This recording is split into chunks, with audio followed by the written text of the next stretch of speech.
With San Francisco wrapping up minicamp, one of the biggest questions is yet to be answered, and that's what they're going to do at left guard with Aaron Banks leaving.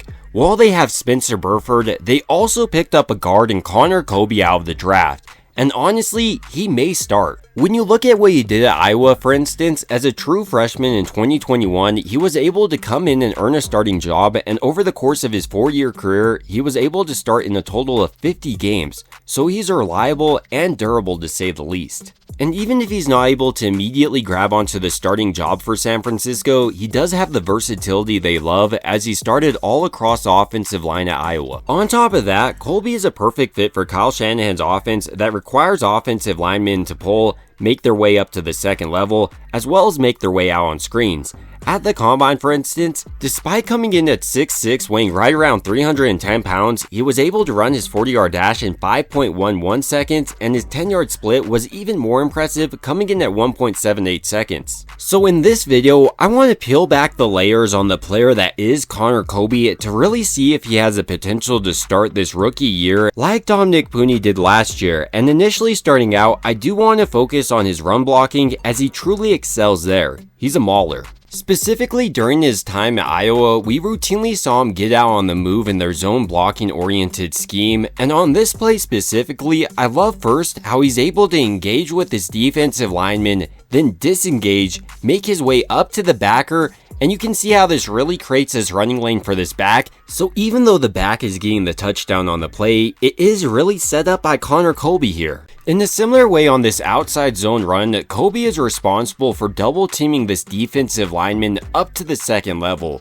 And initially, you can see how he does a great job of getting the initial push up to the linebacker, and as soon as he gets to the backer, once again, he's able to flip his hips, cut him off from this play, and you can really see once again how this causes a big play. Colby also demonstrated the ability to execute hook blocks when in disadvantageous positions. Like here against this defensive tackle, it's really challenging for an offensive lineman to step across his face, flip his hips, and have the power to seal him off from the play, but Colby has the ability to do just that, and this is exactly what Kyle Shanahan routinely asks out of his offensive linemen. In a similar way on this play, Colby is once again tasked with blocking this defensive tackle, and this time he does an excellent job of driving him down the field, and at the very last second seals his hips to create this lane for this back. Another thing I absolutely love about Connor Colby is how he's a tone setter on the offensive line. Routinely you'll see him drive opponents into the ground, and this is something that I think can't be underestimated.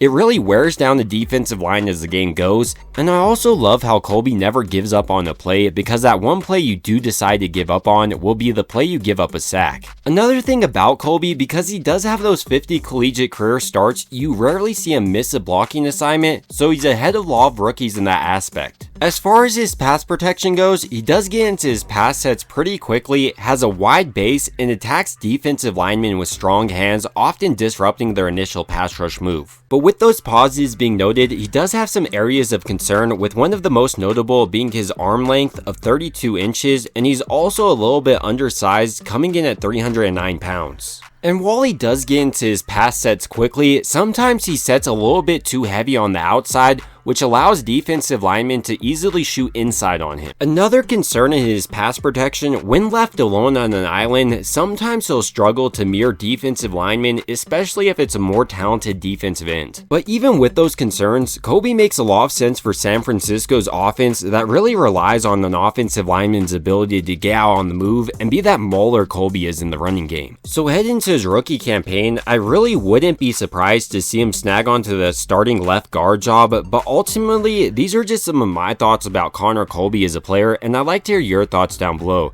Do you think he'll start for San Francisco? And if not, who do you think will? It would also mean a ton to me if you could like and subscribe, and as always, I hope you guys have a great rest of your day.